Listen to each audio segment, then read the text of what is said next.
Beredar video Intelkam Polresta Manado, Aib7 Fri Suhani diduga dianiaya, Karo Ops Polda Sulut, Kombes Pol Wawan Wirawan saat melakukan penyelidikan penjualan mainan anak di toko SGP Toys yang diduga ilegal.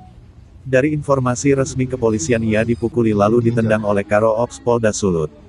Hal tersebut terjadi saat Aib7 Fri Suhani sedang menyelidiki penjualan mainan anak yang diduga ilegal karena tidak memiliki logo SNI, Kamis, tanggal 21 September tahun 2023, malam.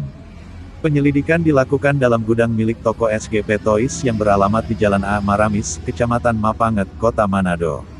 Penyelidikan yang dilakukan Aib7 Fri Suhani ternyata juga berdasarkan Sprint Kapolresta Manado No. Sprint 610 AIX 2023 tanggal 19 September tahun 2023.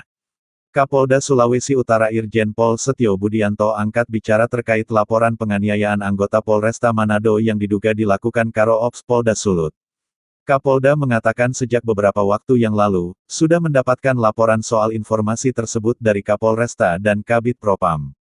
Saya kemudian langsung perintahkan ke Wakapolda selaku pembina internal Irwasda dan Kabid Propam untuk menindaklanjuti melakukan penyelidikan, mengumpulkan informasi dan pendalaman terhadap permasalahan yang muncul di Polresta Manado, ujar Setio Budianto.